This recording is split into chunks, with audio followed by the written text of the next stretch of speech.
ఈ మధ్య అయితే ఇంట్లో పెట్టిన వస్తువు అసలు కనిపించట్లేదు అనమాట. పెట్టిన వస్తువు పెట్టిన చోటు ఉండట్లేదు. ఎంత వెతుక్కున్నా కానీ దొరకట్లేదు. అవి మరి ఎక్కడ పెడుతున్నాడో ఏంటో. మన జున్నుగాడ ఆట అనమాట అది అంతా.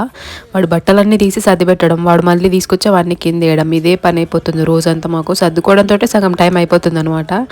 కొన్ని సార్లు అయితే హ్యాపీగా అనిపిస్తుంది, కొన్నిసార్లు చాలా కోపం వస్తుంది. ఇంకా ఏం చేయలేము కదా, చిన్నపిల్లడు కొట్టడానికి కూడా అంత మనసు రాదు.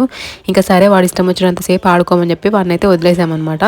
ఇంకా మధ్యాహ్నం అయితే చిన్న పని ఉండే, సో నేను మా అమ్మ జున్నుగాడు ముగ్గురం కలిసి బయటికి వెళ్ళాము. ఇక్కడ చూడడానికి ఒకటే రూమ్ కానీ చిన్న రూము, మీ సేవకు వచ్చామన్నమాట ఒక చిన్న పని ఉండి. సో రూమ్ అయితే చిన్నదే కానీ దాంట్లో ఉన్న సర్వీసెస్ అయితే ఎంత బాగా చేస్తాడంటే ఆయన ప్రతి ఒక్కదానికి అప్లై చేస్తాడనమాట. సో ఇక్కడైతే చాలా టైం పట్టింది. మేము అనుకున్న టైం ఒకటైతే ఇంకా ఇక్కడ అయిన టైం అయితే ఒకటి. ఆల్మోస్ట్ హాఫ్ అన్ అవర్ అనుకున్నాం కానీ 1 అవర్ 1.5 అవర్ పట్టింది. కానీ పని అయితే అస్సలు అవ్వలేదు.